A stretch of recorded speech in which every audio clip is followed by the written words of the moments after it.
10,000 عرب گھڑسواروں میں سے 2,000 کے 2 دستے دائیں اور بائیں کی مدد پر تعینات تھے۔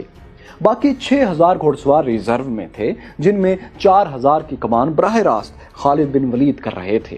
لشکر کے پیچھے عرب کیمپ میں خواتین ڈنڈے اور پتھر لیے کھڑی تھیں کہ کوئی عرب لڑائی سے واپس بھاگے تو وہ اس کی خوب خبر لے سکیں۔ جنگ کے پہلے دن دونوں طرف کے بہادر باری باری ایک دوسرے کو للکارنے کے لیے آگے بڑھے کہ ان کا لشکر تھا تو تعداد میں بہت بڑا، لیکن اس کے اکثر فوجی، اکثر جنگجو نہ تجربہ کار تھے اور یہ جنگ ان کی پہلی لڑائی تھی، سو وہ جم کر لڑ نہیں پا رہے تھے۔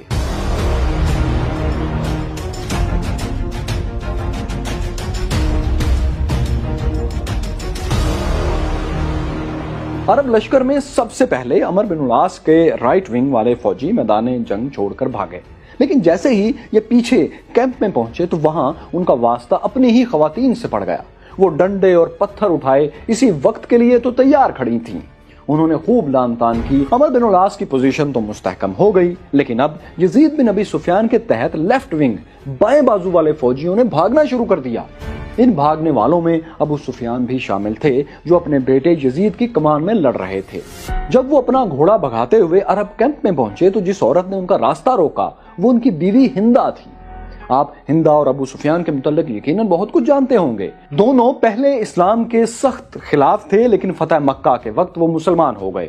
تو اب ہندا نے ابو سفیان کے گھوڑے کے سر پر ڈنڈا مارا اور چلا کر کہا، او عرب کے بیٹے کہاں چل دیے؟ انہوں نے اس موقع پر عربوں کو جوش دلانے کے لیے ایک گیت بھی گایا جو انہوں نے برسوں پہلے جنگ احد میں کافروں کو جوش دلانے کے لیے مسلمانوں کے خلاف گایا تھا، جس میں انہوں نے کہا تھا کہ ہم رات کی بیٹیاں ہیں، اگر تم آگے بڑھو گے تو ہم تمہیں گلے لگائیں گی، لیکن پیچھے ہٹو گے تو ہم تم سے دور ہو جائیں گی۔